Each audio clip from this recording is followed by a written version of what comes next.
जय हिंद। इस वीडियो में मैं बिहार दिवस के बारे में और बिहार के कुछ सामान्य परिचय बताऊंगा। सबसे पहले बिहार दिवस 22 मार्च को मनाया जाता है। इसको मनाने के पीछे इसके स्थापना से संबंधित कुछ बातें जुड़ा हुआ है। जैसा कि हम लोग यहाँ पर भारत का नक्शा देखते हैं, इसमें बिहार जो हमारा है, अभी वर्तमान में तो बस इतना ही बिहार है, लेकिन जब बिहार विभाजन नहीं हुआ था तो हमारा ये पूरा भाग बिहार था। ये पूरा हमारा पूरा भाग जो है ये पूरा बिहार ही था। कहने का मतलब यहाँ से लेकर के ये पूरा भाग जो देख रहे हैं ये सभी बिहार था। ठीक है।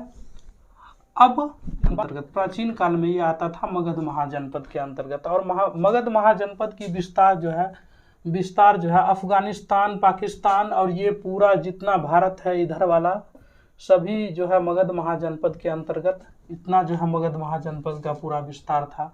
16 महाजनपद में सबसे बड़ा महाजनपद मगध ही था। तो बिहार की विभाजन 3 बार हुआ। बिहार विभाजन की बात करें तो 3 बार विभाजन हुआ। पहला बार हुआ था 22 मार्च 1912 को पहली बार विभाजन हुआ था, और इस विभाजन के अंतर्गत बंगाल को अलग कर दिया गया। ये अंग्रेजों ने किया था और विभाजन करके बंगाल को अलग कर दिया गया। अर्थात इस भाग को, ये वाला जो हमारा जितना भाग है, इस भाग को जो है काट करके अलग कर दिया गया। इसी को 1900 ये हुआ था 1912 में 22 मार्च को। ठीक है, 22 मार्च को अब ये जो बचा हुआ है ये वाला भाग, ये पूरा का पूरा भाग बिहार है। ये आप लोग जितना देख रहे हैं ये सभी भाग क्या हो गया, बिहार। ये पूरा का पूरा ये क्या है, बिहार है। ठीक, यहाँ से 22 मार्च को ये अलग होकर के एक बिहार के रूप में अस्तित्व में आ गया। लेकिन दूसरी बार इसका पुनः विभाजन हुआ था। हाँ, एक बात और, 22 मार्च को ये अलग हुआ, तभी से जो है 22 मार्च को बिहार की स्थापना माना जाता है, और 22 मार्च को हम लोग बिहार दिवस मनाते हैं। पहले तो बिहार दिवस के रूप में नहीं मनाया जाता था, लेकिन जब से नीतीश कुमार का सरकार हुआ तब से बिहार दिवस मुख्य तौर पर मनाया जाने लगा। हम लोग समझ गए बिहार दिवस क्यों मनाया जाता है, इसके स्थापना से जुड़ी हुई कहानियों को समझ गए। अब हम जानते हैं कि दूसरी विभाजन, ये तो पहली विभाजन था बिहार का, अब दूसरी विभाजन की ओर चलते हैं। दूसरी विभाजन बिहार का हुआ था 1 अप्रैल 1936 को।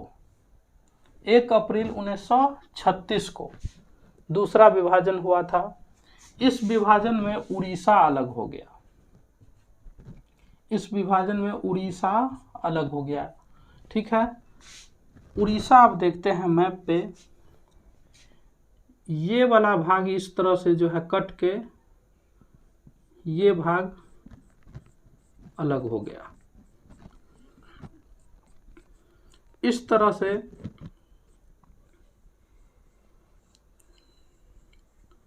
हमारा बिहार, अब ये बिहार और झारखंड ये दोनों जो है बच गया। फिर से रिकॉल कर लेते हैं। 22 मार्च 1912 को बंगाल अलग हो गया। ठीक है, इसके बाद 1936 में उड़ीसा अलग हो गया। अब तीसरी विभाजन है 15 नवंबर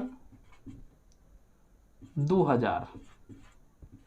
15 नवंबर 2000 को झारखंड भी जो है यहाँ से अलग हो गया। झारखंड बिहार से अलग हो गया। अब देखिए मैप में, यहाँ पर ये वाली भाग जो है ये अलग हो गया। ठीक है, अब यही हमारा बिहार वर्तमान बचा हुआ है। यही है हमारा बिहार जो अभी वर्तमान में बचा है। इसी बिहार में हम लोग अभी निवास करते हैं। सभी जनरल कॉम्पिटिटिव एग्जाम में भी ऐसे क्वेश्चन पूछा जाता है। अब बिहार की प्रमुख चर्चा पर चलते हैं।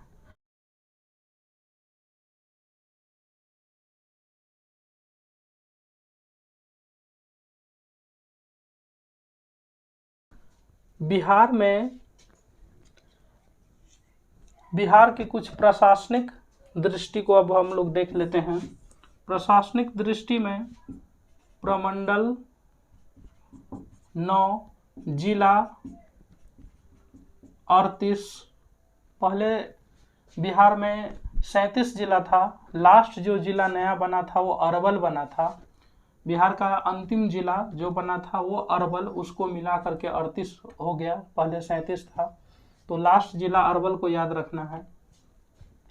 इसके बाद अनुमंडल, बिहार में अनुमंडल की संख्या 101 है और प्रखंड की संख्या 534।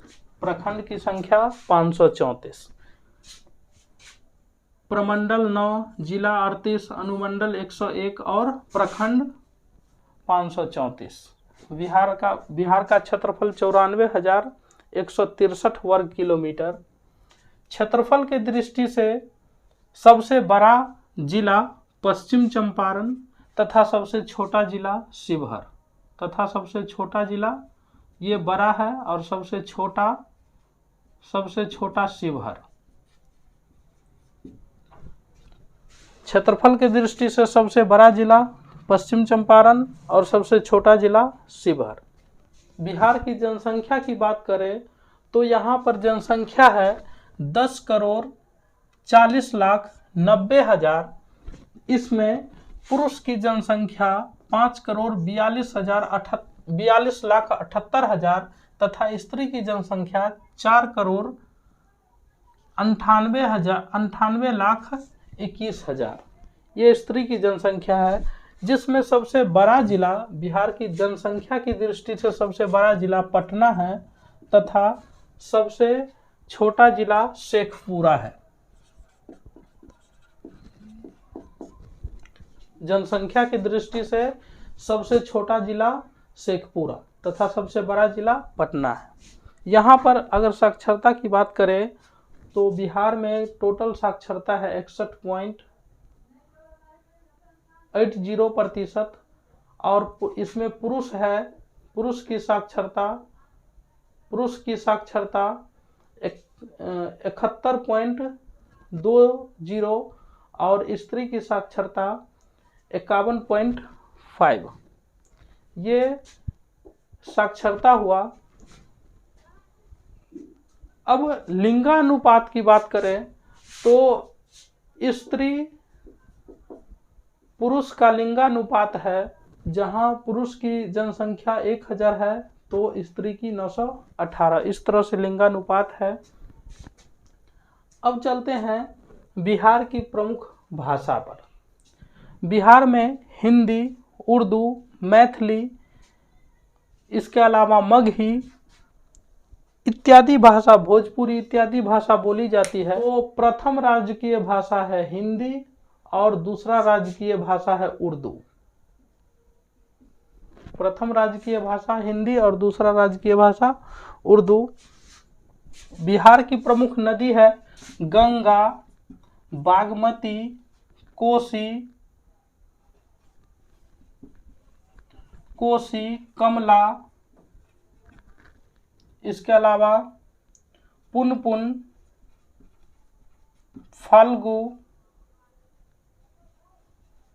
इत्यादि नदी बिहार की है। अब बात करते हैं बिहार का नामकरण। आखिर बिहार को बिहार नाम क्यों पड़ा? में 11वीं 12वीं सदी में बौद्ध भिक्षुओं की संख्या यहाँ पर ज़्यादा था और बौद्ध भिक्षु अपने बौद्ध धर्म की प्रचार प्रसार करने के लिए एक जगह से दूसरे जगह जाते थे और वहाँ पर रहते थे। अर्थात बौद्ध भिक्षु जो है एक बिहार के संपूर्ण क्षेत्रों में जा करके वहाँ रहते थे। ये जब पूरा जो बिहार था इस सभी भागों में जा करके वो लोग बौद्ध भिक्षु रहते थे, उसको मठ कहा जाता था। ठीक है, और यही मठ जो है जहाँ जहाँ वो लोग रहते थे उस मठ को विहार कहा जाता था।